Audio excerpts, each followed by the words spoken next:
আজকে যেটা হয়েছে আমাদের গ্রামের বাড়ির যে ধান কাটার কাজগুলো এগুলো হচ্ছে মোটামুটি শেষের দিকে। তো ফাঁকা জমিতে ভাবলাম যে একটু পরিমণিকে নিয়ে ঘোরাফেরা করা যাক। তো ও কিন্তু কাদামাটিতে কিছুতেই নামতে চাচ্ছিল না। তো এরপরে যেইটা হইল ভিউয়ার্স, আজকে আসলে আপনাদেরকে না দেখাইলে বোঝানো যাবে না। তো কাদামাটিতে তো নামবেই না, তো আমি একটু নামছি নিচে, নামা মাত্রই তো দিল দৌড়। এখন একে যে ধরাটা যে কতটা টাফ হতে পারে, কারণ ও জানে যে আমি এখন ওকে ধরতে চাচ্ছি। থাম,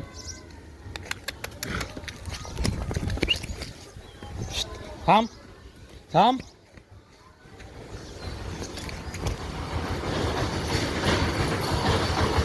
থাম, থাম।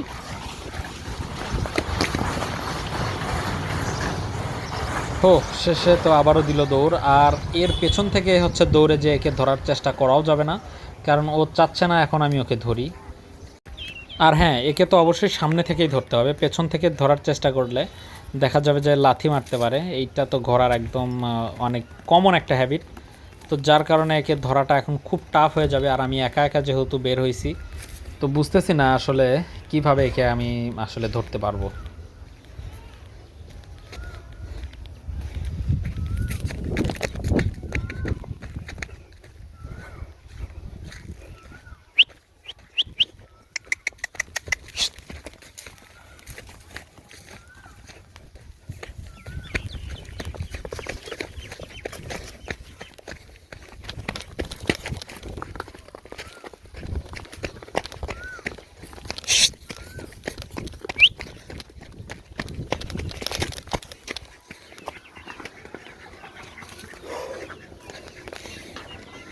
হো, আবারও ব্যর্থ হলাম, সামনে থেকে ধরতে পারলাম না। তো সামনে থেকে যেহেতু ধরতে পারতেছি না, আমি আসলে চাচ্ছি ও একটা হচ্ছে মানে কোন একটা ছোট জায়গার ভিতরে যাক, যেখান থেকে খুব সহজে আমি ওকে ধরতে পারবো। বাট ও কিন্তু অনেক চালাক, ও কিছুতেই ছোট কোনো জায়গার ভিতরে যাচ্ছে না, বারবার ঘাস খাচ্ছে এবং আমি কাছে যাওয়া মাত্রই বারবার দৌড় দিচ্ছে।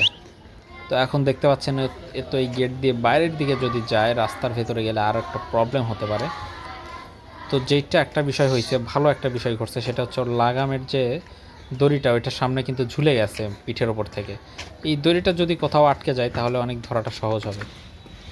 তো যাক, পায়ের ভেতরে দড়িটা পেঁচিয়ে গেছে, আশা করি এখন সহজে ধরতে পারবো। থাম, থাম, থাম, থাম, থাম, দাঁড়া। হো, ফাইনালি ধরতে পারলাম। আর দড়িটা দেখেন পায়ের ভেতর পেঁচিয়ে গেছে। লাগামের দড়িটা আর একটু হলে খুলে মাথা থেকে বের হয়ে যেত, তখন কিন্তু একদমই ধরা কঠিন হয়ে যেত একে। তো পা থেকে দড়িটা বের করে দিতে হবে, এক নাম্বার বিষয়। দেন চেষ্টা করব হচ্ছে আর একবার একটু এর পিঠে চড়ার, দেখি ও হচ্ছে বাসা পর্যন্ত আমাদেরকে ভালোভাবে নিয়ে যায় কিনা। তো চলুন দেখা যাক কী অবস্থা করে।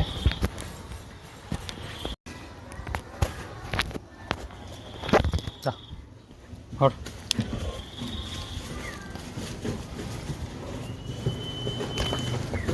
সো ফাইনালি হচ্ছে ওকে ধরতে পারছি এবং বাড়ির দিকে যাচ্ছি।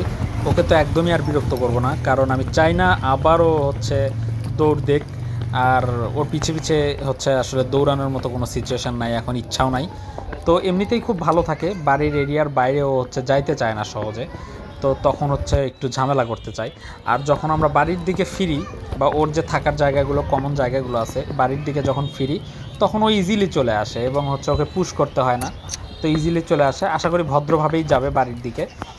তো যেটা হয়েছে আসলে খুব বড় জায়গা নাই এখানে, আসলে ঘোড়াকে আসলে ঘোড়ার পিঠে উঠে রাইড করার মতো। তো এই পুকুরের পাড়গুলো দিয়ে, ছোটোখাটো জায়গাগুলো দিয়ে হচ্ছে আমরা একটু ঘুরে ফিরে বেড়াই। আর ও নতুন হচ্ছে বাচ্চা অবস্থায় নিয়েছিলাম, আপনারা যারা আমার আগের ভিডিওগুলো দেখছেন তারা জানেন।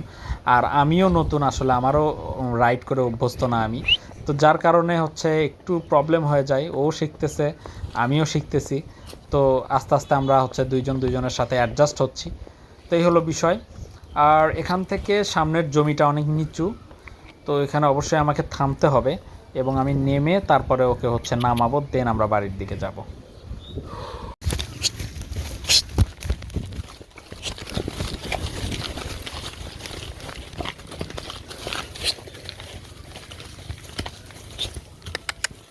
এদিক, এদিক, যা। সো ফাইনালি বাড়ি পর্যন্ত আসতে পারলাম ভালোভাবে। তো আর একে বিরক্ত করব না, একে এখন রেখে দিব, পানি টানি খাবে, রেস্ট করবে। আর দেখা হবে নতুন কোনো ভিডিওতে। ভালো থাকবেন সবাই। আসসালামু আলাইকুম। আমাদের সকল ভিডিওর আপডেট সবচাইতে আগে পেতে আমাদের Facebook page birds king Himu এবং ইউটিউব চ্যানেল বার্ডস কিং হিমুটি অবশ্যই ফলো এবং সাবস্ক্রাইব করে রাখবেন।